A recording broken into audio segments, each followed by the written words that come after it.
I am Mike Coughlin, and this is my human interface design project. The original idea was a Unity web swinging virtual reality simulator. I started the project by making a very basic movement system. I used a capsule as the player character and implemented walking, jumping, and gravity. I tried to make this a VR project, but no matter how hard I tried with plugins, I couldn't get it to work, so I scrapped this part of the project. I started by adding better lighting and created a small tester map.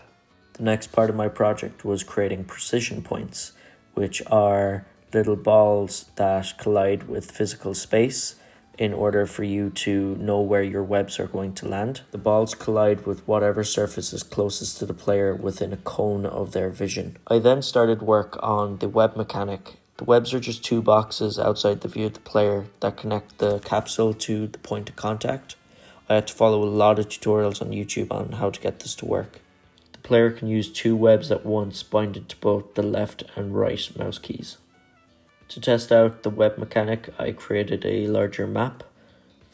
I also had to adjust the gravity to allow the player to be able to focus on their swinging more efficiently. Although this is a lot of fun, there's no real objective, so the next part of my project was creating a more linear map where you start on one building and you have to navigate to another. I wanted to keep the clustered assets as it made for a more fun and dynamic swinging experience for the player. If I had more time to work on the project, I would have learned a lot more about texturing because the map at the moment looks very clinical. Overall, this project was a lot of fun to make. I loved learning how to use Unity. I discovered late into my project, however, how easier the Unreal application was to code in, but I think it was a valuable use of my time to learn Unity. I wish I could have got the virtual reality aspect to work, as this is a passion of mine. I just lacked a lot of knowledge on the plugins needed to make VR development work. I read online that Unity releases yearly updates that mess with the plugins a lot, which makes VR development a lot harder. But it was a lot of fun to develop a first-person movement style game.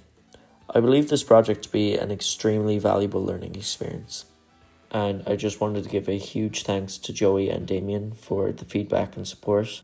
This is definitely the project I found most enjoyable to complete this semester, and I can't wait to see everyone else's final deliverables.